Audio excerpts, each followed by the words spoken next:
Estimados alumnos, el objetivo de este video es hacer un repaso general de los conceptos fundamentales del análisis técnico. El análisis técnico es el estudio de los movimientos de mercado a través fundamentalmente del uso de gráficos, así como del uso de técnicas estadísticas con el propósito de poder pronosticar las tendencias futuras de los precios, es decir, la dirección del mercado. Con las fuentes fundamentales de información tripartita que serían precio, volumen e interés abierto. El precio, como lo dice la teoría de las expectativas racionales, y lo que es la economía neoclásica, el mecanismo de precios descuenta toda la información que existe de manera segmentada por cada uno de los participantes y se logra una síntesis a través de lo que es el precio. Lo que es el volumen, que es el que confirma en ciertos precios el interés que hay para comprar o vender, y lo que es el interés abierto, que son las órdenes que se encuentran también esperando que un precio llegue a un cierto nivel en el que se presume que se llegará a cierta tendencia o que es afirmativo o que confirma una tendencia. Por ello están establecidas en esos niveles. Actualmente el análisis estadístico ha sido preponderante más que el análisis de lo que son los cartistas o lo que son el uso de simplemente de formaciones, ¿sí? Y bueno, el análisis técnico también se fundamenta en tres premisas fundamentales. Primero, que los movimientos del mercado descuentan todo, como lo habíamos dicho, ¿sí? Y que los precios siempre se mueven por tendencia, siempre hay una tendencia como tal. Y que también hay ciertas historias que se repiten, si no de manera inmediata, la historia siempre se repite y hay formaciones similares y comportamientos similares.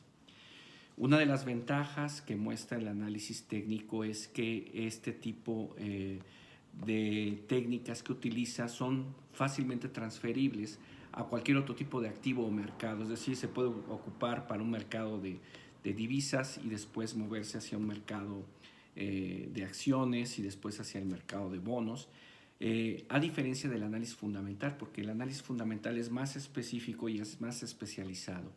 Para que un analista fundamental pueda conocer, por ejemplo, cuál es el futuro de la industria del trigo, por ejemplo, tiene que conocer a detalle cómo es el mercado y no solamente los fundamentos de las empresas, sino cuáles son las situaciones que se dan en tanto a comercio internacional, crecimiento económico e incluso temas climáticos.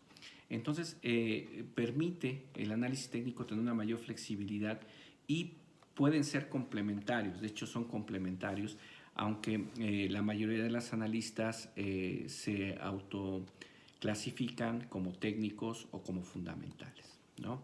Entonces, ese es un tema importante, por eso dentro del curso se llevan ambas técnicas. Uno de los temas importantes en el análisis técnico es que viene de una escuela fisiocrática y después basadas también en las teorías de Newton, de la física, y plantea que a cada causa existe un efecto y de acuerdo con las leyes de Newton, también cuando hay una tendencia tiene que haber un movimiento lo suficientemente fuerte para terminar con esta tendencia, o mientras una tendencia mantenga una fuerza seguirá acelerándose. También considera lo que es el autocumplimiento de expectativas, que es un tema de psicología también de mercado, en el que pues, si la gente tiene una expectativa de que a un activo tendrá cierto comportamiento, seguramente se dará por el comportamiento general del mercado, ¿no? El mercado de valores y el mercado de futuros generalmente son los mejores ejemplos de este análisis, pero el análisis del mercado de futuros sería el análisis más perfecto que existe porque tiene una duración limitada y también contempla otras variables temporales en el comportamiento de un precio. Uno de los conceptos fundamentales es el de la teoría del random walk, que es el paseo aleatorio. Aunque este no se da realmente, podríamos decir que no es que sea falso, sino que lo que pretende esta primera teoría es que los precios son serialmente independientes y siempre se mueven alrededor de un valor verdadero intrínseco de un bien. Y este movimiento es absolutamente estocástico, es decir, es probabilístico, en el que cualquier perturbación se puede dar en cualquier momento. Aunque esto sabemos que no es cierto del todo, que realmente no se puede afirmar, sí podemos pensar que en cierta tendencia, en ciertos movimientos ante una media, sí existen movimientos que podrían ser movimientos estocásticos. Y bueno, esto también se establece de acuerdo a von Hayek. Von Hayek fue uno de los principales ideólogos y economistas premios Nobel, que empezó a hablar acerca del libre mercado y de las bondades del sistema de precios. En su momento incluso él contendió contra Keynes en el sentido de los temas teóricos de la economía. Lo que precisamente dice von Hayek, que es lo que habíamos comentado hace un momento, de que cada uno de los participantes tiene información incluso contradictoria, segmentada, pero al llegar a un mercado se genera esa sinergia para generar los precios que tienen esa sabiduría y esa posibilidad de darnos el valor real de cualquier activo o de cualquier bien. Y lo que se establece es que a mayor información, mayor beneficio a quien la tiene. Y obviamente también está más dispuesto a hacer negocios. Esto es, digamos, la parte central de la teoría neoclásica y del pensamiento que también se denomina neoliberal. Bien, vamos a ver tres temas más. La teoría Dow, explicar qué es la teoría Dow, las curvas de Elliott y finalmente lo que son las tendencias. La teoría Dow y las ondas de Elliott, mejor conocidas de esta manera, vienen dentro del programa de estudios y sabiamente están ahí colocados porque son fundamentales. Charles Dow y Edward Jones en 1882 crearon una empresa, una corporación en la que se llevaban a cabo también la compra-venta de valores. Y la teoría Dow tiene una serie de principios básicos que podemos resumir académicamente en 6. El primer principio es que dicen que las medias lo descuentan todo, los precios lo descuentan todo, algo que ya platicamos. Y segundo, que existen tres tendencias, ¿no? Se dice que cuando un mercado es ascendente es cuando después son recuperaciones sucesivas con cierres más altos, cuando el mercado es un mercado a la alza. Entonces contempla un mercado a la alza, después un mercado de distribución y después un mercado a la baja, ¿sí? Lo que establece por primera vez la teoría Dow es lo que es un mercado al alza, es decir, existe cada vez un pico más alto y los descansos van siendo más altos cada vez. Y habla acerca de que obviamente la velocidad, la aceleración, la fuerza que lleva esa tendencia o esa gráfica tienen una reacción y evidentemente forman la tendencia. Les comentaba que hay tres partes. Primero, lo que es la tendencia primaria, secundaria, ¿sí? Y lo que se le llama tendencias menores. La tendencia primaria se equipara a lo que es una marea que puede ser de 1 a 7 años, en los que el mercado mantiene o un índice o un mercado, o pueden ser un conjunto de empresas, mantiene una tendencia definida durante un tiempo importante. Dentro de esa gran ola o gran onda existen algunas pequeñas ondas que pueden ser de corrección, incluso contrarias, que pueden hacer que los precios bajen, que está entre 3 semanas a 3 meses, y las ondas de mar, que serían las menores, que son incluso menores de 3 semanas. Entonces lo que dice es que existen grandes olas, ¿no? Y comenta también en el tercero de sus preceptos que las tendencias principales tienen tres fases, ¿no? Primero, la acumulación, participación pública y finalmente la distribución.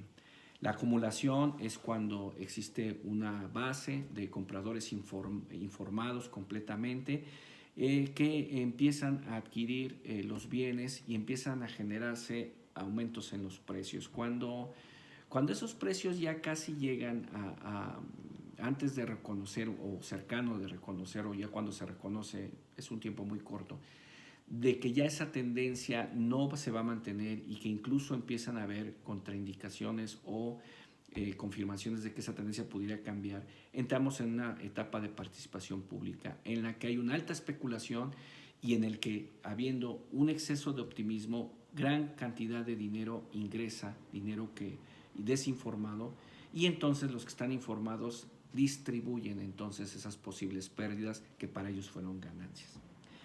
Y finalmente llega la etapa de distribución en la que los precios empiezan a caer y empiezan incluso lo que son las ventas de pánico. A esto algunos autores le llaman dinero listo y dinero tonto. Por si por ahí lo llegan a escuchar, bueno, eso puede servir, ¿no? Otro de los preceptos, el número 4, dicen que las medias se confirman entre ellas. Es decir, cuando nosotros tenemos dos medias, una alcista o bajista, ¿sí? En el que estas se cruzan, nos muestran que ya hay un cambio de tendencia. Es decir, es el famoso cruce que se lleva a cabo para confirmar que hay un cambio de mercado. Y después, el quinto precepto es que el volumen siempre confirma la tendencia. Si nosotros vemos, por ejemplo, y eso lo vamos a ver un poco más adelante, si un precio brinca y no existe suficiente volumen, es que ese nuevo precio no se va a sostener. Pero si vemos un incremento sostenido o una disminución sostenida, el primero con altos volúmenes de compra y el segundo con altos volúmenes de venta, significa que se está confirmando esa tendencia. Y bueno, finalmente se dice que una tendencia está en vigor hasta que las señales definitivas nos dicen que esto ha retrocedido. Es decir, la ley física del movimiento de la tendencia, ¿sí? Tiene que haber una fuerza lo suficientemente elevada o lo suficientemente poderosa para detener la fuerza que lleva un mercado.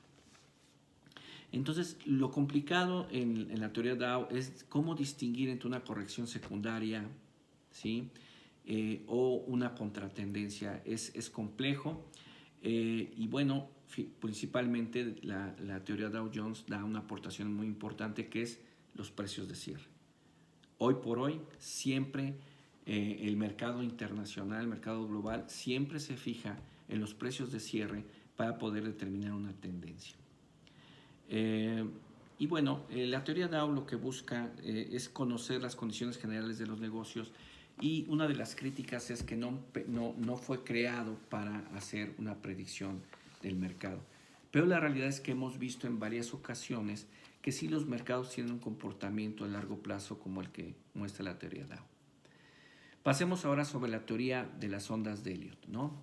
De Charles Collins en 1938, ¿sí? Basado en un trabajo de Ralph Nelson o Elliott, ¿sí? De la ley de la naturaleza y los secretos del universo, que se llamaban, y Hamilton Boulton lo retoma en 1953 con un suplemento a las ondas de Elliott, si no hubieran quedado en el olvido. Lo que dicen las ondas de Elliott es que confirman la teoría de Dow y la teoría Dow Jones, la teoría Dow, y le dan una precisión mayor. Por ejemplo, lo que nos dice es que, bueno, existen para la teoría, las ondas de Elliott, tres patrones importantes: el patrón, el coeficiente y el tiempo. El coeficiente determina los puntos de retroceso y miden las relaciones de las ondas, es decir, la fuerza que trae una tendencia. Por ejemplo, se considera que en este caso las tendencias alcistas tienen 5 ondas de avance por 3 de retroceso de corrección y después nuevamente 5, es decir, es mayor la fuerza y el número de ondas que van hacia arriba que las que corrigen, y eso permite que haya un mercado alcista, ¿no? Y obviamente el coeficiente que se le presenta como un indicador no tan importante, que determina lo que son la relación entre ondas. Y el patrón, que el patrón tiene que ver con lo que son las formaciones, en este caso el patrón es el que es menos confiable. Y finalmente las relaciones de tiempo es cada cuánto se dan estos patrones, ¿no? El patrón, como les comentábamos, muestra lo que son los movimientos de las ondas o formaciones y la fortaleza que tienen. Esto se basa en la secuencia de Fibonacci, ¿sí? Que ustedes la pueden consultar donde sea. Y lo que dice es que existen 3 tipos de ondas correctoras. Las ondas de zigzag, las ondas planas, cuando nosotros vemos que en un mercado empieza a zigzaguear, después se aplana, ¿sí? Después de un aumento muy fuerte o de una caída muy fuerte, sobre todo en el aumento se llama que es un mercado que está en descanso. Y lo que son los triángulos, van a haber muchos gráficos sobre triángulos, ¿sí? y banderillas en los que nosotros podemos ver que son ondas correctoras como tal. Y bueno, también otra de las formas que aporta las curvas de Elliott es la canalización. Es decir, se hace un canal en la tendencia, un canal abajo, es decir, lo que sería el soporte, y un canal arriba, y ahí se mueven los precios. Y esta teoría de la canalización, que muestra soportes y resistencias, es una aportación muy importante de las ondas de Elliott. Finalmente, vamos a platicar acerca de los conceptos básicos de lo que es la tendencia, ¿no? Estos conceptos los vamos a aplicar, estos últimos conceptos, en sus trabajos para que ustedes puedan elegir dentro del simulador, en la forma de simulación, obviamente, de mercados, 3 empresas y después otras 2 empresas para que ustedes hagan sus gráficos, ¿sí? El primer punto más importante es lo que se le llama soportes y resistencias, o apoyo y resistencias. ¿Cuáles son, por ejemplo, las resistencias? La resistencia sería aquellos precios máximos que ha dado un mercado. Una vez que los rompe de manera consistente, esos altos, se considera que se ha roto lo que es la resistencia y el mercado es alcista. Y lo que es el soporte, que son los precios mínimos, cuando lo rompen hacia abajo y se confirma en varias ocasiones que ese soporte se ha roto durante varios días, es que un mercado también nos puede demostrar que va hacia abajo. ¿Qué es el soporte y qué es la resistencia? Como les comentaba, el soporte son los precios mínimos, aunque sea una tendencia alcista, tenemos los precios mínimos, y una vez que este canal que está abajo o este soporte se ve roto, se ve violado, entonces puede ser que haya una ruptura del soporte y un cambio de tendencia hacia bajista. Y al romper la resistencia, la parte superior, es que puede haber una tendencia de fortaleza que va de forma alcista. Y bien, dentro de estos temas también tenemos algunas formas nosotros de identificar qué es una tendencia, ¿no? Además de los soportes y las resistencias, es qué tanto tiempo ha permanecido intacto este canal.